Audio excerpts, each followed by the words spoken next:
Hi, egg లేకుండా home made paratha ఎలా చేయాలో నేర్చేసుకుందాం రండి.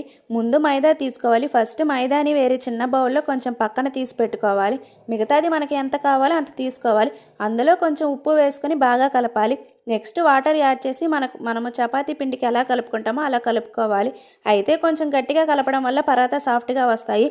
ఇలా ముద్ద అవ్వాలి. నెక్స్ట్ ఆయిల్ యాడ్ చేయాలి. ఆయిల్ యాడ్ చేసిన తర్వాత బాగా ప్రెస్ చేసినట్టు కలపాలి.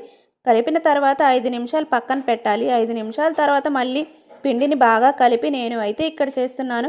మీరు కావాలి అంటే చపాతీ పీట మీద కూడా చేసుకోవచ్చు. ఈ ప్రాసెస్ అంతా ఆయిల్తోనే ఉండాలి. అప్పుడే పిండి అతుక్కోదు. మాకు లేట్ అయిపోయింది, అందుకని ఫాస్ట్గా కాల్చుకుంటున్నాము. మీరు అన్నీ చేసి పక్కన పెట్టుకొని అయినా కాల్చుకోవచ్చు. పిండిని చిన్న చిన్న ముద్దలుగా తీసుకొని బాగా పలుచగా రుద్దాలి. నెక్స్ట్ చాకు తీసుకొని ఆయిల్ 2 వైపులా రాసుకోవాలి.